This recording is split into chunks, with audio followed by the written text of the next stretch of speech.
Oh. Fala aí, Paula. Bom dia, pessoal. Obrigado por estarem participando desse treinamento. Espero que seja proveitoso para vocês. Eu trouxe alguns slides, mas durante a apresentação vocês podem interromper se sentirem alguma dúvida. No máximo 20 minutos eu vou falar, e o restante a gente vai ver na parte prática mesmo, tá? A Ariela agora vai compartilhar a tela e eu vou começar a falar para vocês. Sim, eu esqueci de me apresentar, né? Meu nome é Paula, eu sou farmacêutica, sou farmacêutica do Núcleo de Segurança do Paciente, junto com a coordenação da Clínica Médica, estamos organizando esse momento para que dirimir algumas dúvidas sobre a segurança na administração do medicamento, tá? Pode passar.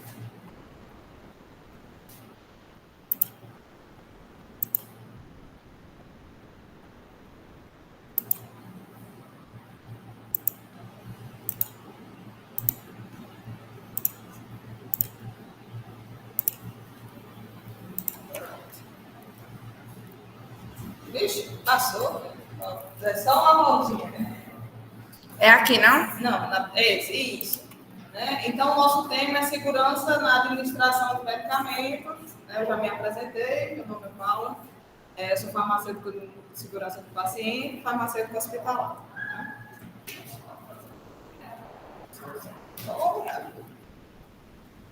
Aí, a pergunta sempre para que algo tenha sentido, a gente pergunta, por que falar sobre segurança na administração de medicamentos?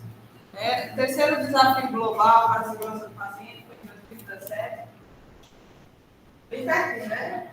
Quase 10 anos aí. Estabeleceu a meta de medicação sem dano. Tá? Por que estabeleceu essa meta? Porque erros na administração de medicamentos levam dano a 1,3 bilhões, isso em 2017, de pessoas. No mundo gastaram 42 bilhões com isso. E todos os custos da saúde, 1% era para tratar erros de medicação. Aí eu vou esclarecer só um erro que não fui doutrinado para isso. Tem a diferença de medicação e de medicamento. Medicamento é tudo aquilo que é obtido, elaborado, produzido por um farmacêutico para fins profiláticos, paliativos, curativos ou para fins diagnósticos. Isso é um medicamento. Quando a gente pega um frasco que é farinha, medicamento de alta vigilância, quem está lá não está bom. Fique aqui para perto do microfone. Repare, um medicamento de alta vigilância. Tá?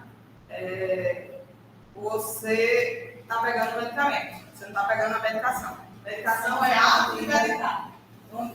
Então, tudo que engloba o processo de administração é medicação. Por isso que o uso de medicação, sei lá. Tá?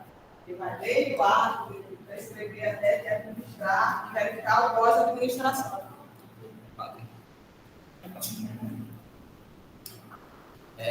Esse modelo de queijo suíço, ele é bem clássico, porque eu não posso chegar e falar só em administração. Quero dizer para vocês que é uma meta, a terceira meta de segurança do paciente, tá?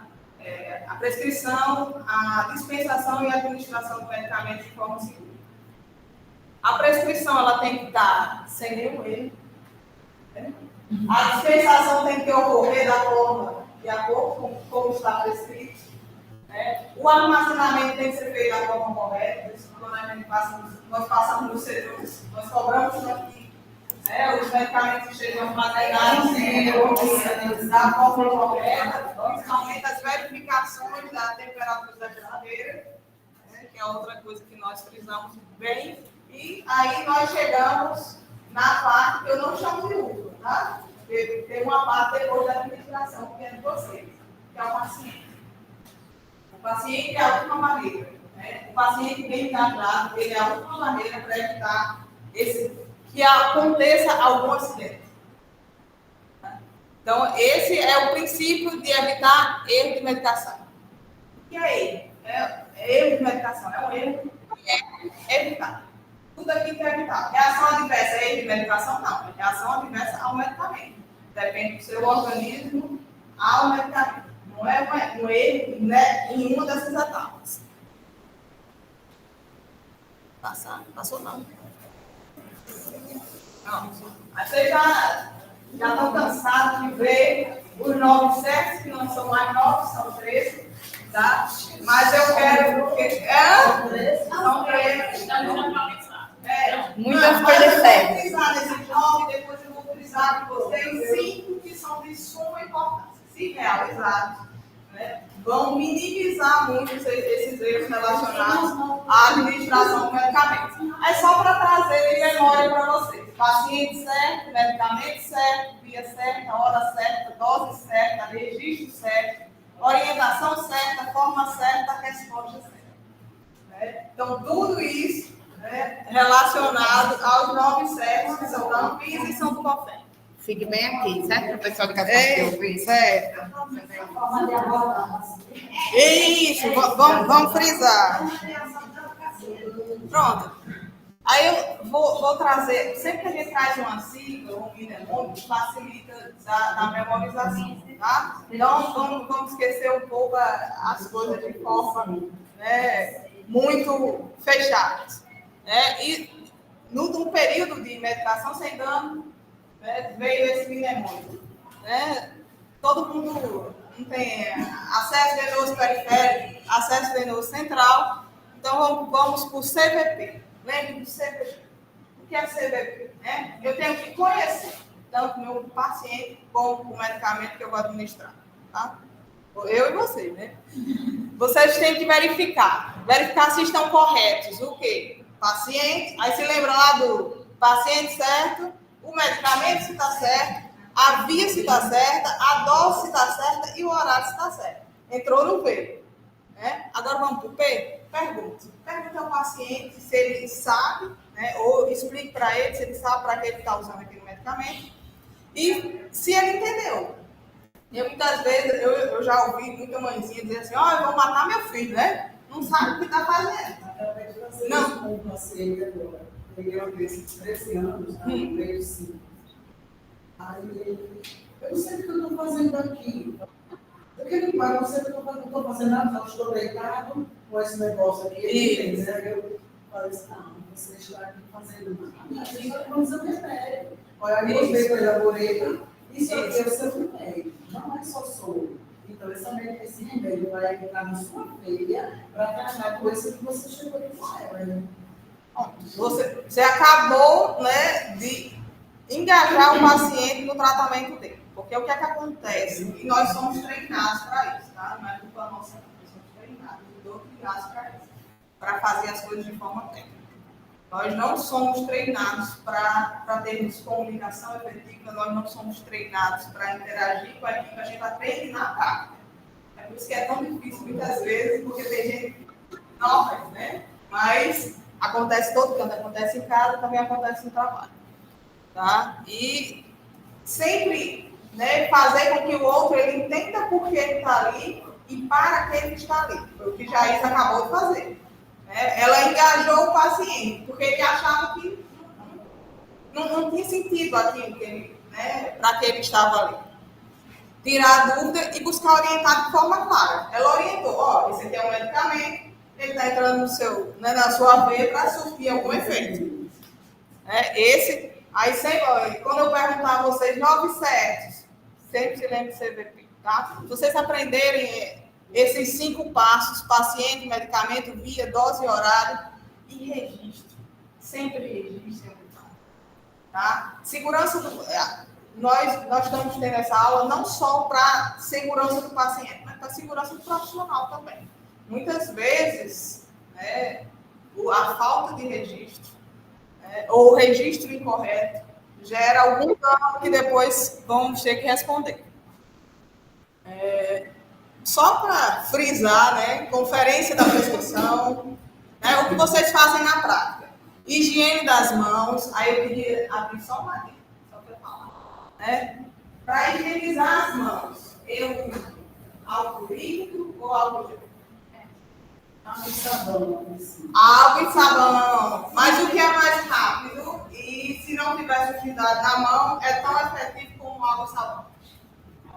Álcool gel. A gente preconizou isso aqui. Desde 2010 existe uma RDC que diz que todas as unidades que oferecem qualquer serviço de saúde tem que ter disponível álcool gel para que o profissional ele consiga fazer a higiene das mãos. Foi no tempo do H1N1, né? Aí a Anvisa lançou essa RDC. O álcool gel, de 20 segundos você consegue higienizar as mãos. Quando você lava com água e sabão, você precisa de 40 a 60 segundos. Então, se você está na coisa rápida, álcool gel. Tá? Muito bem, Laura. A organização da bancada, gente. A organização da bancada é de suma importância. Por quê? Porque evita que você se confunda, né, ou gere algum dano. Sempre verificar a validade e a integridade do medicamento. Tá? Identificação do paciente. Aí preparou a seringa, mas não identificou. Aí vem outra colega, não sabe de quem é, ou está distraída de alguma forma, pode pegar e causar algum dano. Tá? Cuidado com medicações de alta vigilância. Lembrar que heparina e insulina é alta vigilância. Uma coisa de alta vigilância que a maioria esquece, porque é pouco discutível, e a gente diz, onde é que faz mal? Água para injeção. Acima de 100 ml promove hemólise. O paciente vai sangrar até morrer, porque se você trocar, porque o rótulo parece com glicosato. Então eu chamo a atenção sempre para a insulina, e para a água para injeção, porque eles são um pouco negligenciados. Porque nós lembramos muito dos medicamentos de alta vigilância, como eletrólicos, os sedativos e analgésicos. Isso é o que vem à nossa mente quando a gente fala em alta vigilância. Mas água para injeção acima de 100 ml é medicamento de alta vigilância. Eu preciso ter um cuidado dobrado. Senão o paciente vai sangrar, não vou saber nem por quê.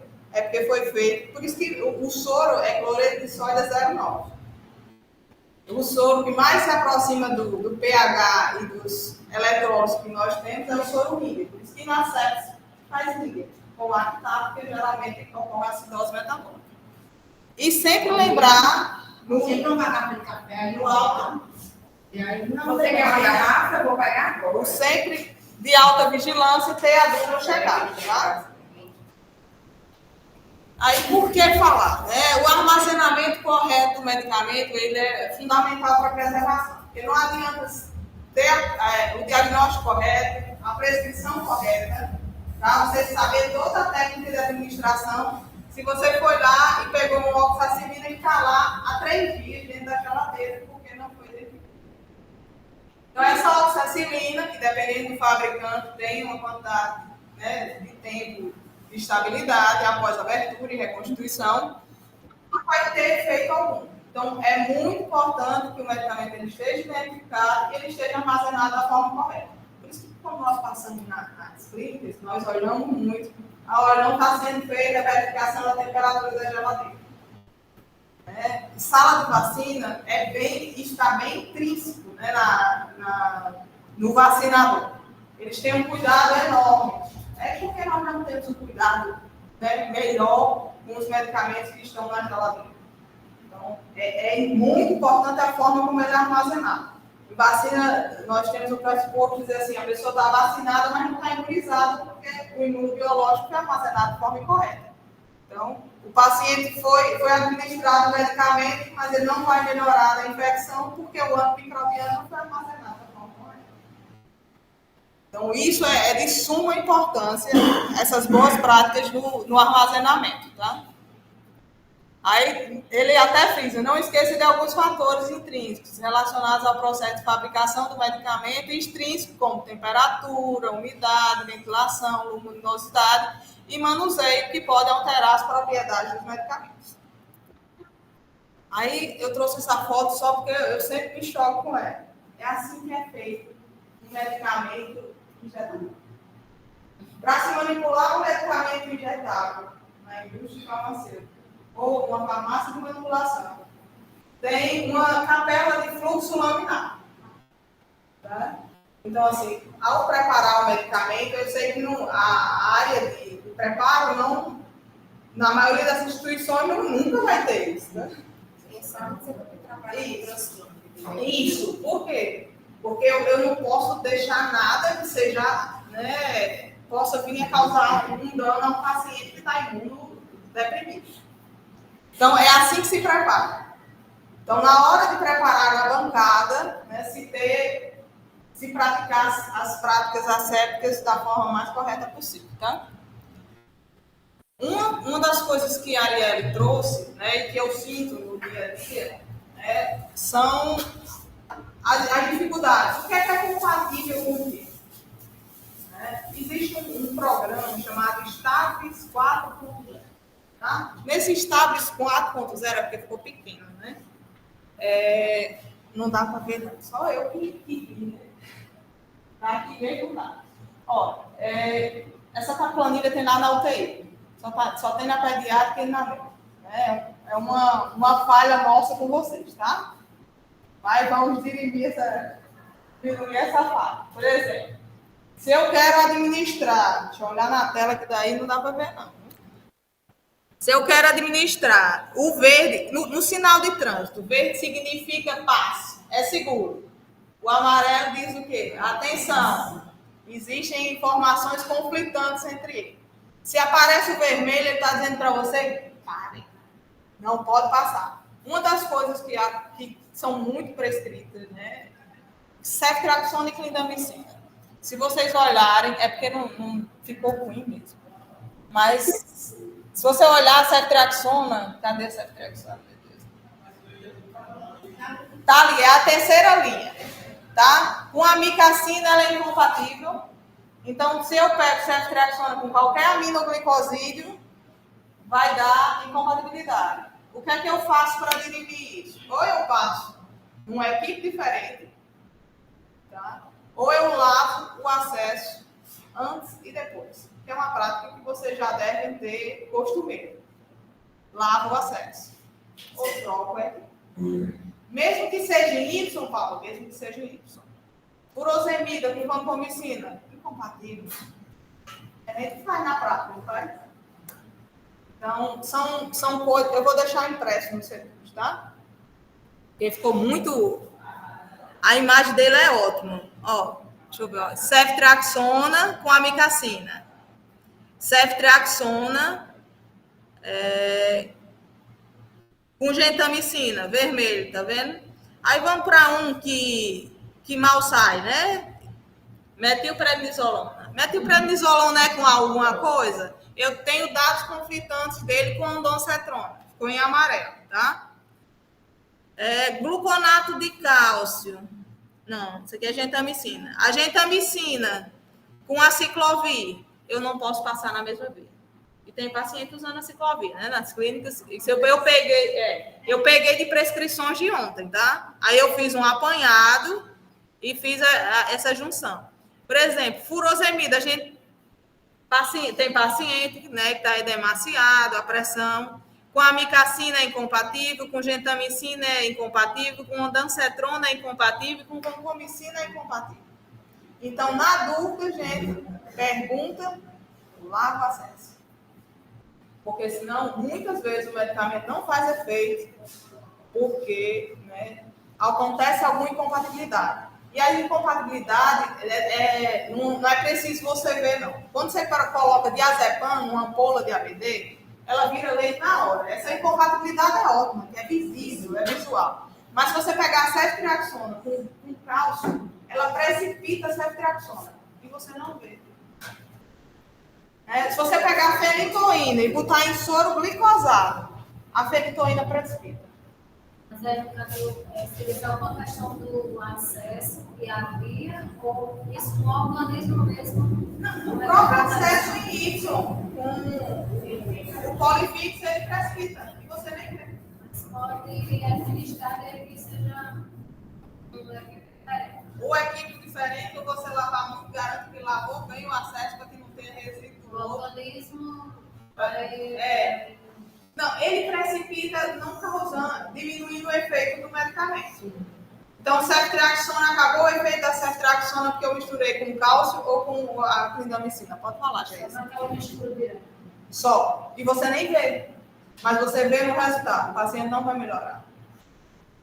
Em relação ao eletrônico, que estava lá na hidratação para 24 horas, Sim.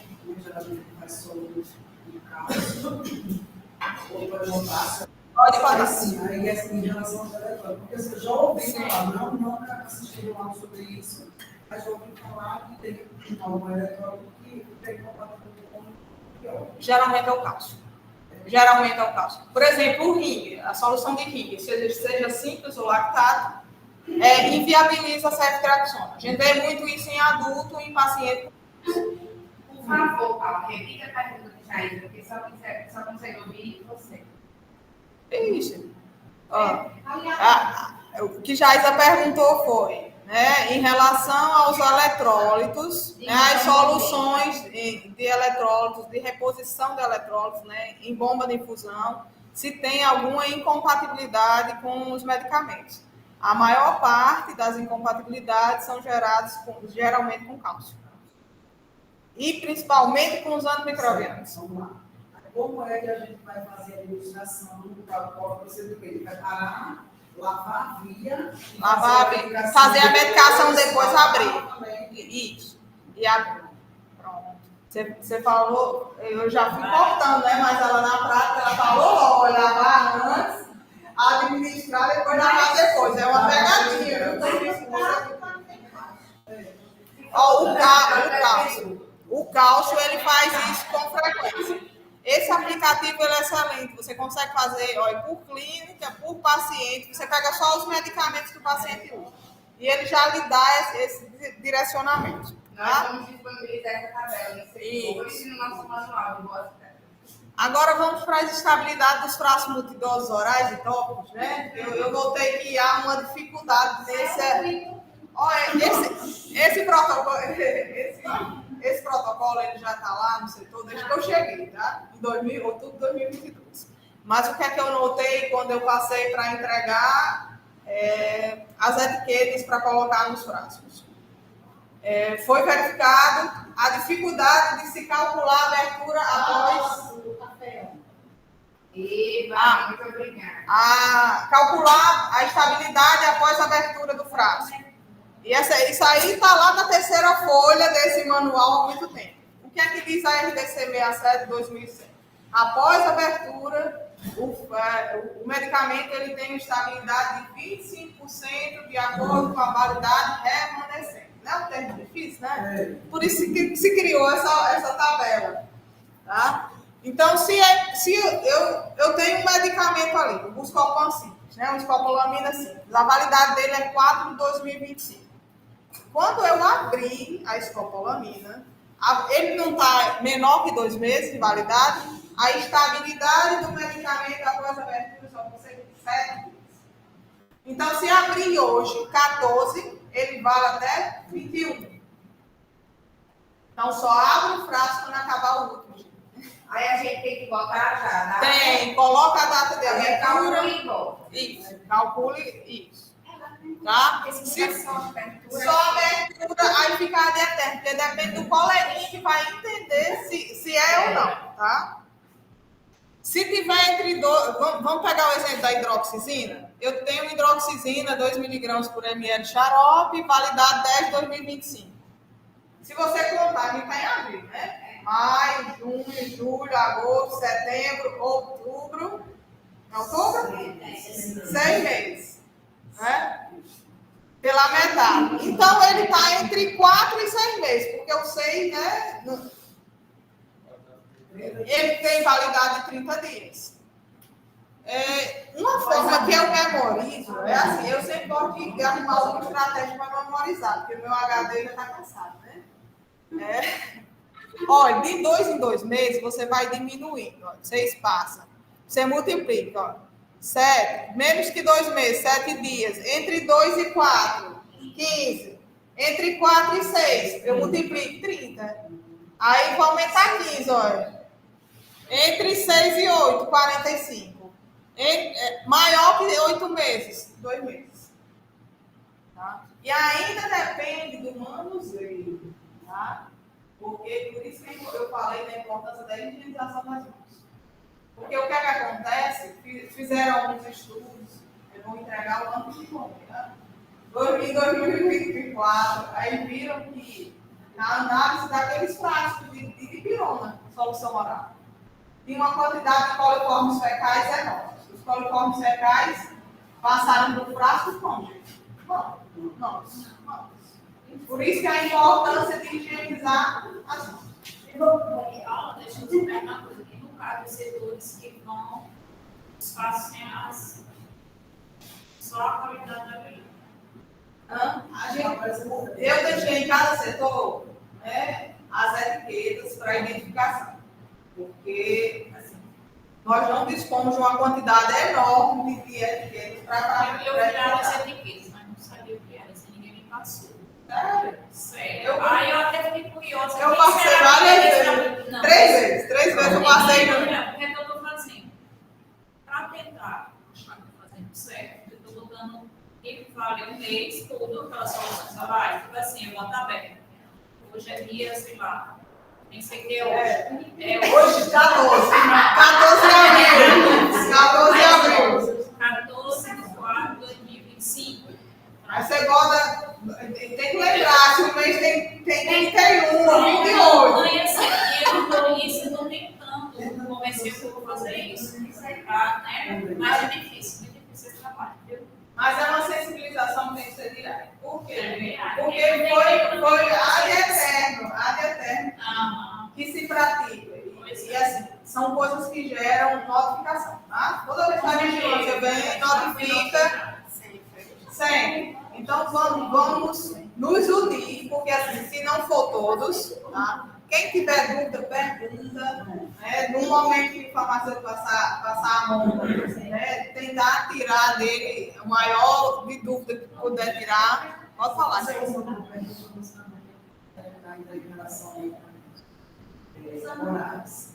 Quando a gente recebe um frasco que é pó para a gente diluir, qual correto a gente usar? Água do filtro, o bebedouro ou água destilada? Porque a gente vê as duas situações. A gente dilui quando não vem com água. A água mineral é diferente de água destilada. Água destilada é a que é menos isenta de qualquer eletrônico. A água mineral ela tem eletrólitos, tá? Tem. A água filtrada tem menos eletrólitos, então por isso que se diz no frasco água filtrada. Aí, não, é melhor usar é melhor água para é mais seguro. É mais seguro. Você está garantindo que pelo menos aquela água ela não vai causar nenhum dano, porque não vai ter nenhum contaminante. Tem as impurezas de um bebedouro. Né? Então a pergunta foi. Pronto. Eu aqui estou dizendo para o geral, mas cada antibiótico, gente, eles têm uma estabilidade, né, e um ambiente para ser armazenado. Por exemplo, a azitromicina, após reconstituição, tem validade de 5 dias em temperatura ambiente. Por isso que na etiqueta tem temperatura ambiente ou geladeira. Mas ali não dá 1 hora. Pronto, depende do tamanho do menino, né? Às vezes lá na UTI pediátrica dura mais. Então a importância de se colocar. Aí muitas vezes assim, essa azitromicina de governo, eu já peguei muito paciente de atenção básica dizendo isso. Não serve de nada. Ou amoxicilina com clavulato. Que a mãezinha pegou a amoxicilina com clavulato e deixou fora. E foi ficando amarelada, porque oxidou. Porque a amoxicilina com clavulato, ela tem que ser armazenada em geladeira. Entre a temperatura de 2 a 8 graus. E não na porta. E não no congelador. Né? Geralmente a segunda prateleira é a prateleira assim, mais correta de uma geladeira que não se abre muito. Em casa, aí fica mais difícil, né? Porque a geladeira é para tudo. Mas essa orientação a gente tem que dar ao paciente. A amoxicilina sem clavulato é temperatura ambiente. Fala até 14 dias, depende do fabricante. Aí você tirou a estabilidade do medicamento. Cefalecina, se não for na geladeira, após a constituição, perdeu a estabilidade. A amoxicilina com clavulonato, você percebe porque ela fica amarelada. Então dá para ver, mas tem uns que não fica. A azitromicina não fica amarelada. Mas passou os 5 dias, filha, pode administrar no menino que for. Não vai fazer efeito nenhum. Então, é o princípio de não cause dano. Tá? É esse o princípio. Vocês têm alguma dúvida aqui nessa questão de validade? Liga aí, memorizar. De 2 em 2 meses, olha, vai diminuindo. Você percebe que só não aumenta 15 do primeiro, né, que é menor de 2, para entre 2 e 4. Depois vai aumentando de 15 em 15. Ele já tem uma dúvida. Pode falar. Eu vou tirar o... Nessa questão? Acho que tem que ser aí para virar. Tá? Desbloquear o áudio dele. Ele levantou a mão. Certo. Eu já estou em quanto tempo, hein? Eu esqueci. 20 minutos. Eu falo bem pouquinho. Não é possível ativar. Aí diga, ative seu som. Eu não consigo modificar, mas você consegue. Ligue o som, né? Libere seu som. Você vai no seu nome, embaixo tem um sinalzinho do microfone. Tá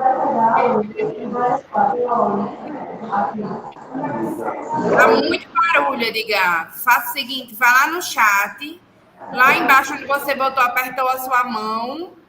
Tem aqui 3 bolinhas, ó. Mais opções. Aí você vai nas mensagens e escreve sua dúvida e eu passo para a Paula, tá certo?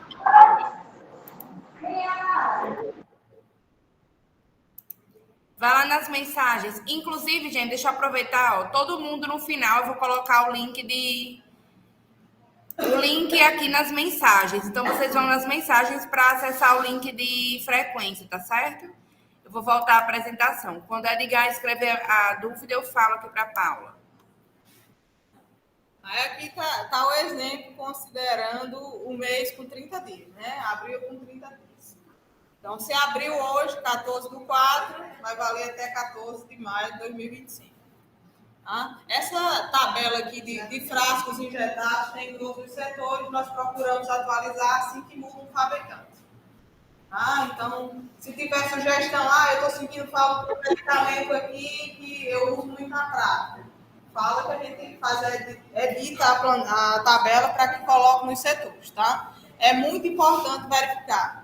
Por exemplo, a metil, antes ela tinha estabilidade de 48 horas em temperatura ambiente. A da Blau, que nós recebemos agora, é uso imediato. Por isso que vocês recebem 4 frascos, né? Nas clínicas, muitas vezes dá para compartilhar entre todos os meninos. Tá? Mas assim, se for no sal, né? Se é no sal, ela vai abrir, usou com o menino, se ela usou 0,2, mas eu vou estragar, Paulo, né? Estraga. É melhor do que estragar o menino. Tá certo? Outro ponto importante, eu não sei se vocês estão percebendo, né? Nós estamos falando de segurança de medicamento, mas eu friso vários pontos com vocês da segurança do paciente. Vamos falar agora de comunicação efetiva? Muitas coisas acontecem na administração do medicamento que geram erro por causa da comunicação. Tá? Por que tem esse erro na comunicação, gente? E é um erro que abrange todas as metas.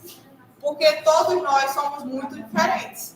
Tá? Qualquer mensagem ela é recebida de modo diferente porque vivemos coisas diferentes, valorizamos coisas diferentes. Então, na prescrição, na dispensação e na administração também acontece a mesma coisa no ambiente hospitalar. Você está vendo? Eu estou pensando que vocês estão entendendo tudo que eu estou dizendo.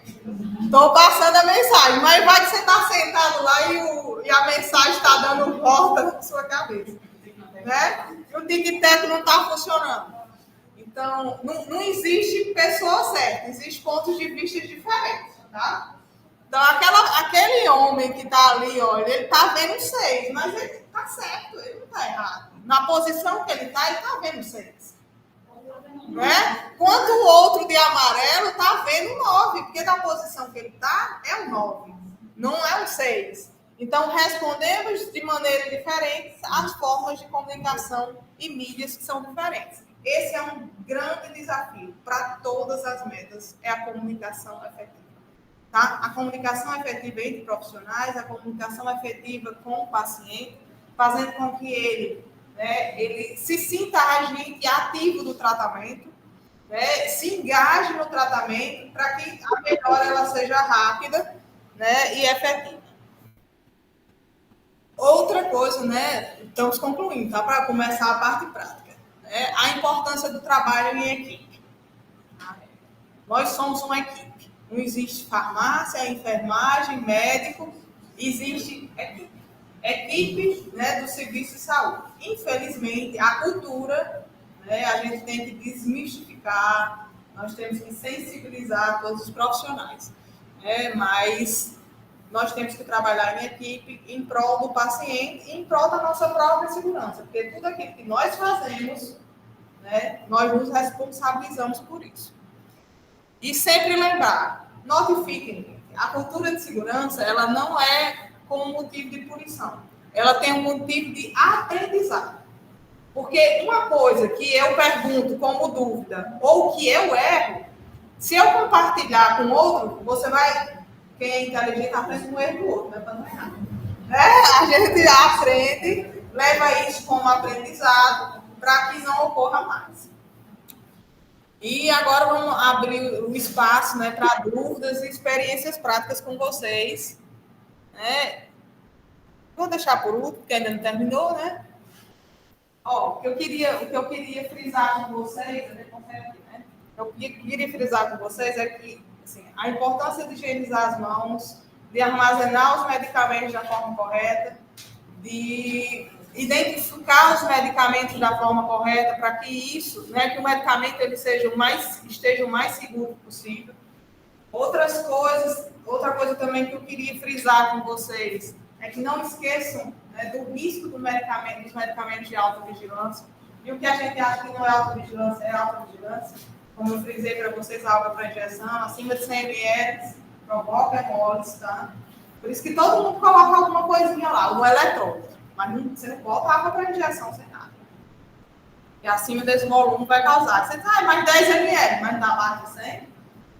Tem a literatura que fala em ceftriaxona 2 gramas, não pode ser abaixo de 40. Vai doer pela moléstia. Porque as cefalosporinas já são causadoras de flebite natural. Se eu colocar um cloreto de sódio, eu faço com que diminua o grau de irritação. Tá? Quanto mais eu aumento o volume, vai diminuindo esse risco.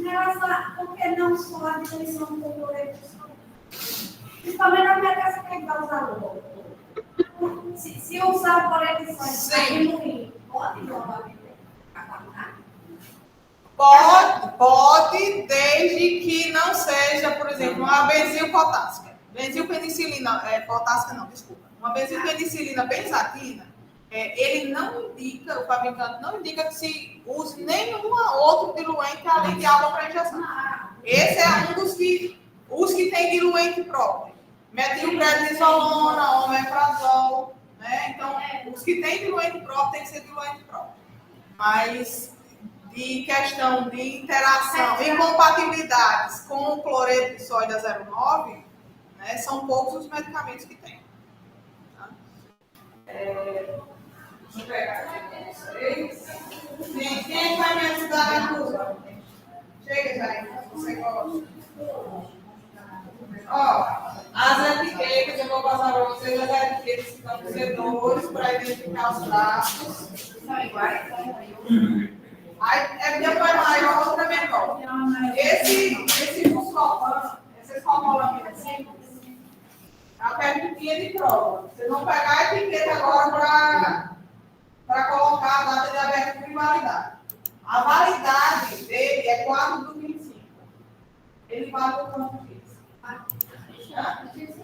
Vai vencer 7 dias. 7 dias. Porque ele não está menor que 2 meses? Aí se a validade dele fosse mês 8. Tá aqui com 8 da 4. Aí Não, 2 meses não. Acima de 8 é 2 meses. 30. Vocês estão vendo como se nós exercitarmos as coisas ficam mais fáceis? Então, de 2 em 2 meses, o primeiro é 7, eu vou aumentando só 15 dias. Entre 2 e 4, 15. Entre 4 e 6. Entre 2 e 4. Em menos que 2, 7. Entre 2 e 4, 15. Entre 4 e 6, 30. Entre 6 e 8, 45. Acima de 8, 60. Estamos tudo treinado. Tem que fazer o exercício diário. Pronto. Uma coisa que é de suma importância, mas que acontece muito na prática. Eu tenho um frasco ampola e eu quero retirar o líquido desse frasco ampola. Que agulha eu utilizo para retirar o líquido dentro do frasco ampola? Não é a ampola, é o frasco ampola. Qual é a agulha? Digo aí para mim, deve ser de uma na prática. Que agulha? Pronto, 40 por 12.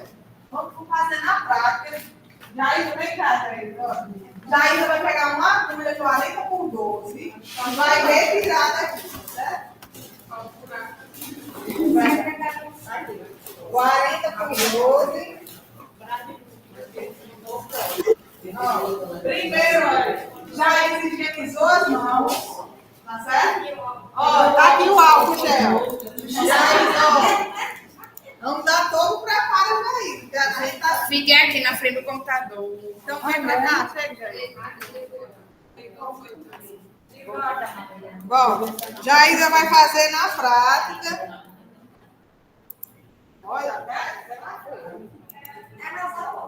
Sim, né? Cadê o outro? ela tem que passar na casa também, só eu passo. Vai, Jaísa.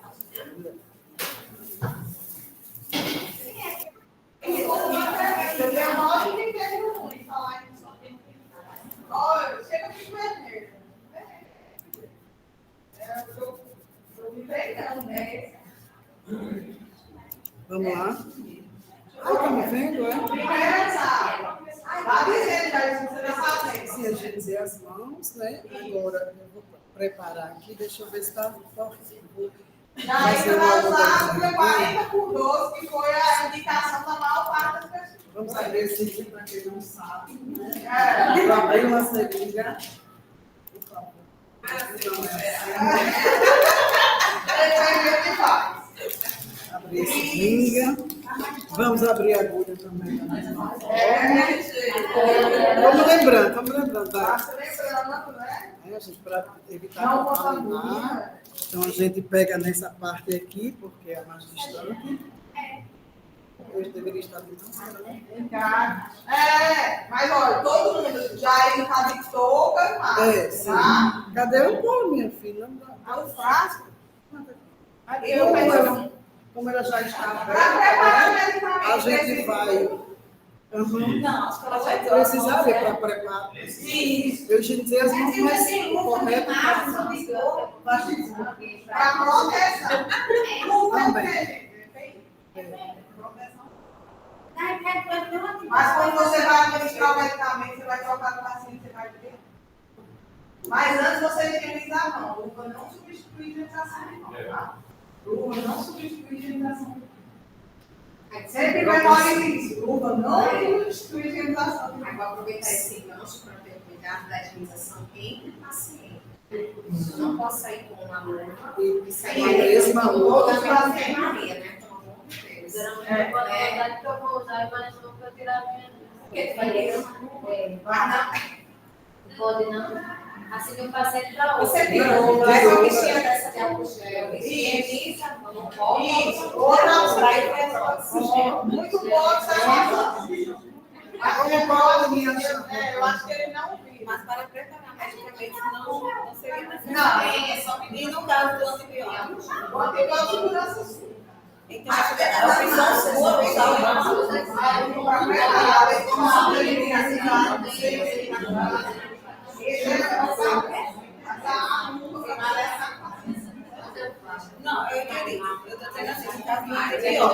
proteção, café, opção sua, se usa não. Mas não é opção não higienizar as mãos. Por isso que Jaísa não usa proteção. Aí Jaísa vai pegar agora a seringa e vai aspirar o frasco, a ampola de heparina, onde se tem um êmbolo não. Tem uma borracha. Frasco ampola, né? É, o frasco ampola. Então, eu vou higienizar, porque já foi manuseada ali pela minha colega. Mesmo se não tem força assim. Também tem que ser porque eu acabei de abrir, né? Isso. Vamos lá. Jaísa vai pegar a agulha 40 por 12. Vamos ver a agulha. Não está obstruída, né? Porque acontece. Pronto. Vamos lá. Agora, prestem atenção no calibre da agulha entrando no frasco. Vamos lá. Eu vou treinando, mulher, porque é muito grande. Novata. Você quer que eu aspire quanto? Só previsão. Então, se eu vou pegar um ml, olha. 1 ml. Geralmente são 5.000 unidades. Só que essa Pronto. Pronto. Agora vamos fazer o seguinte. Vamos só olhar aqui. Visivelmente. Ó. O meu tá saindo fora. Sim. Ele tudo quadradinho. Esse mesmo. Para frasco, Mas a minha Eu não vejo. eu não posso usar 40 não está aberta. porque eu sou aqui.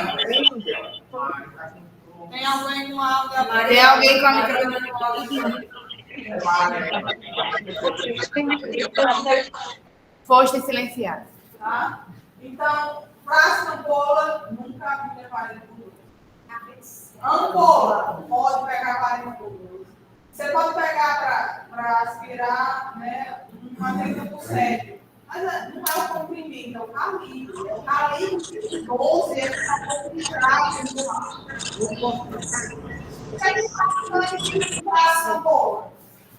Eu não posso perfurar ele por mais de 4 O frasco ampola de insulina, ele tem uma validade específica, que é uma das coisas que eu queria assim, sensibilizar você.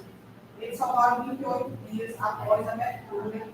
Pode ser até conservado em temperatura ambiente, liga-se até 25 graus. Mas como ninguém tem um controle, então você pode travar. Você pode travar. Já vou travar. E já travou. Pronto. Agulha 40 por 12, obrigada, Jaísa. Olha, se eu fosse pegar uma agulha dessa, eu faço aspirar e ver. Eu tenho que usar 25 certo. É mais difícil, mas é difícil de uso. Tá? Se você for aspirar água para injeção, você pega 40 por 12. Vai aspirar uma ampola. Quebrou a ampola, aspira, dá para o jeito A gente faz. Se você for. tem que ser 25%. Pois eles estão jogando o êmbolo dentro do medicamento. Por isso que eu disse, olha, é uma praga em todos os E quando lugares. a gente rodava, era 40 por 12. Olha, nem sempre o que é mais fácil para a gente é o seguro do paciente. Tem instituições que pegam uma ml e fica aspirando porque acha mais bonito. Aí fica aquele o gel com uma agulha lá.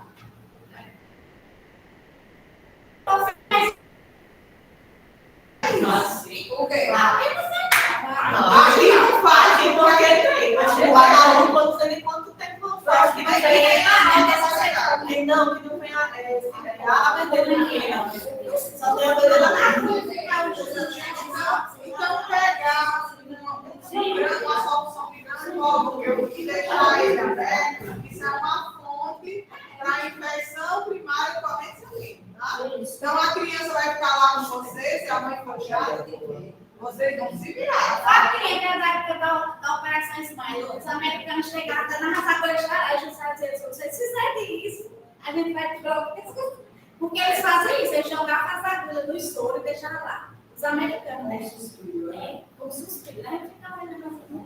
Ele fez com que toda aquela tecnologia que eu mostrei para vocês de preparação de uma solução apirogênica se transformasse numa solução contaminada. Então, por isso que nós vemos, além da falta de higiene das mãos, as soluções contaminadas causaram infecções primárias e correntes sanguíneas. E a criança, no lugar de passar 7 dias, passa 14, passa um mês, dependendo de como é bom.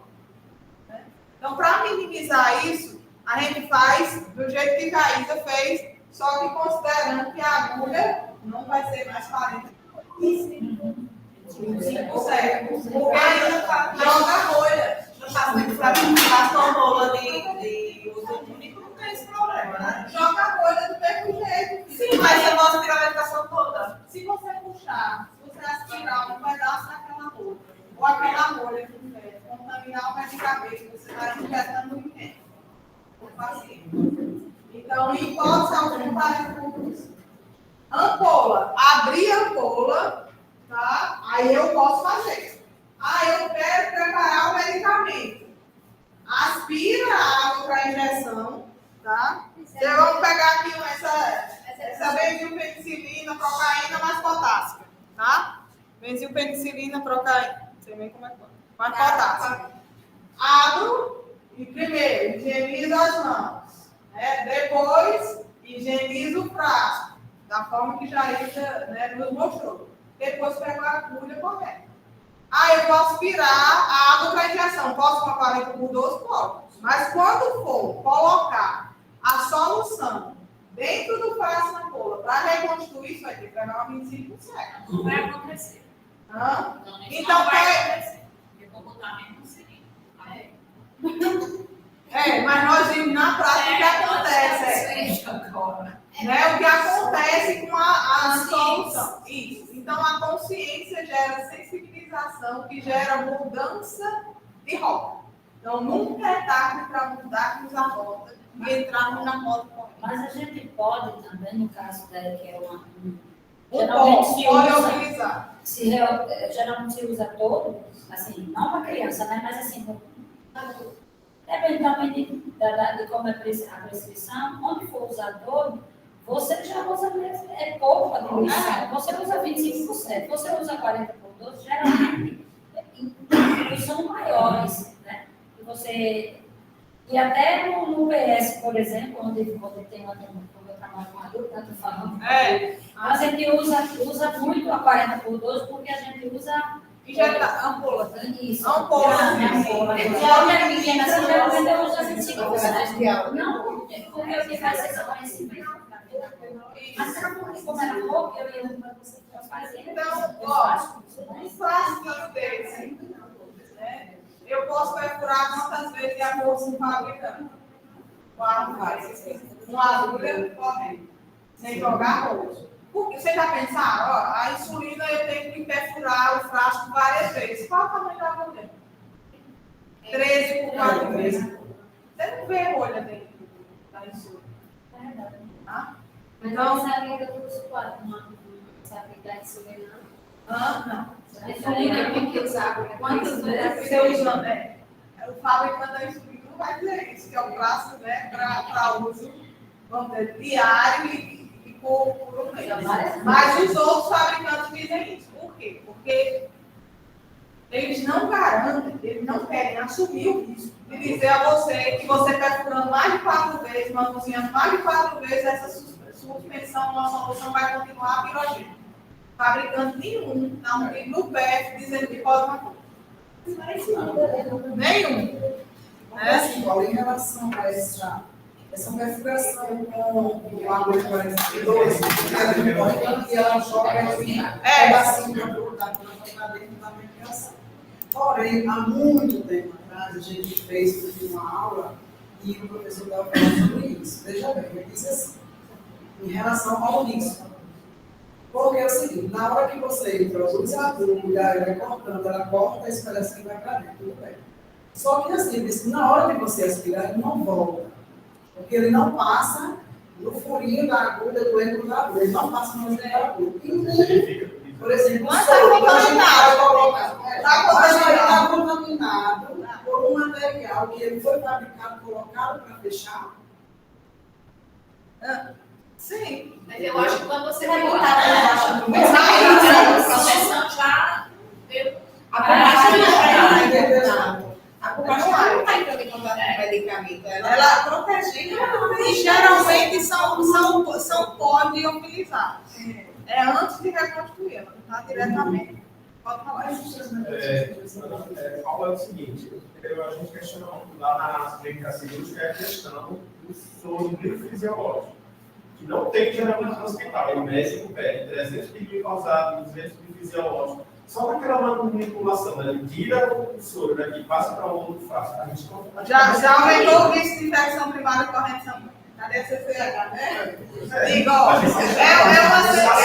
Só comendo. Se não tem o fisiológico na casa, que ele passa só fisiológico, só glicosado. Naquela manipulação. Eu posso pegar um soro glicosado e acrescentar cloreto de sódio a 20% e transformar em antigo fisiológico sem precisar Mas eles passam direto. Mas isso é uma intervenção que tem que ocorrer na prescrição para educar o médico que ele pode calcular sem fazer. Pronto. É outra coisa a ser sensibilizada. 200 mais 300. É isso. E além do risco do manuseio do trabalho, vocês perdem muito tempo. Vocês já têm muitas atribuições. Aquele transferidor geralmente abre e fica lá e aí tem outro uso. Aí a gente fala. É coletivo. Continua do mesmo jeito. E ele usa O transporte olha, tudo que é descartável é um seringa descartável. Eu vou pegar o mesmo seringa descartável. Você não descarta? Touca é o quê? Descartável. Eu não uso, eu vou devolver a você, Juliana, a touca. Mas a touca é o de menos, né? Mas eu acredito que faz um Transofix. Aí aumenta a área de corrente sanguínea, tá? Vocês têm mais alguma coisa, Cristina? Em relação. Pronto, eu trouxe a pureza. E foi só para mostrar para vocês que independente daquelas incompatibilidades, não se usa a mesma pureza, então eu vou ter que largar. Se eu coloquei um medicamento que é incompatível com o ceftriaxona com clindamicina, né, na solução, eu tenho que lavar e garantir tanto a pureza quanto o equipo, eles vão estar sem nenhum vestígio do outro medicamento. Aí entra na questão, o paciente ele tem restrição hídrica. Mas eu vou lavar tanto o paciente. Vai desconectar? Não pode desconectar? Então, nesses casos, os extremos estão. Tá aqui, não troca, não troca. Oi, não troca. Esse cara não vai trocar. A gente vai trocar a cada 3 dias. Já que não é nem muito complicado pelo Pois é, a gente já pegou esses 3 dias, né? Então, assim, tudo tem um pouco de troca. A gente não troca o equipe diariamente, né? Condições, economiza 3 dias. O equipe normal, Qualquer que compra uma se for, se a gente não fazer certo, vamos comprar estoque aí. Eu posso falar o E acaba não é o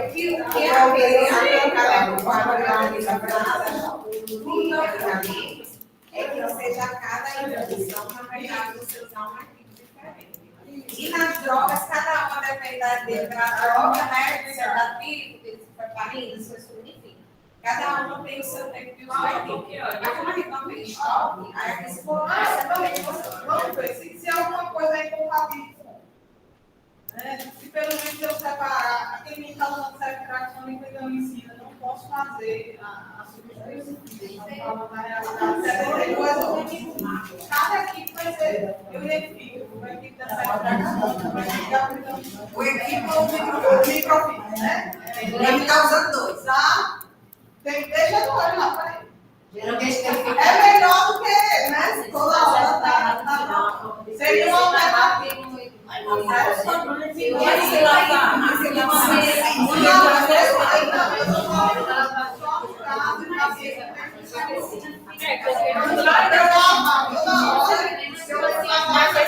lá, você fala que tá aí, faz mais ciente, para não tá? Aí tá, deixa só. Lá,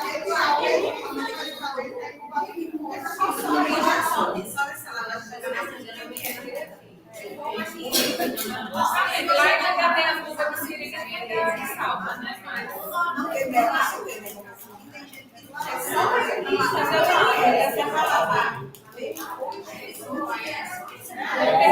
Tem bebê que acontece aqui.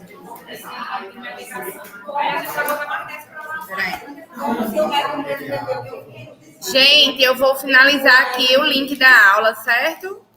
Peço que vocês preencham. Paula vai falar, mas eu peço que vocês preencham a frequência. Porque tem informações aqui que são importantes para a gente colocar o certificado, inclusive via o FRN. Certo? Paula, você quer encerrar? Só ir para um. Espera aí. Eu acho que é aqui.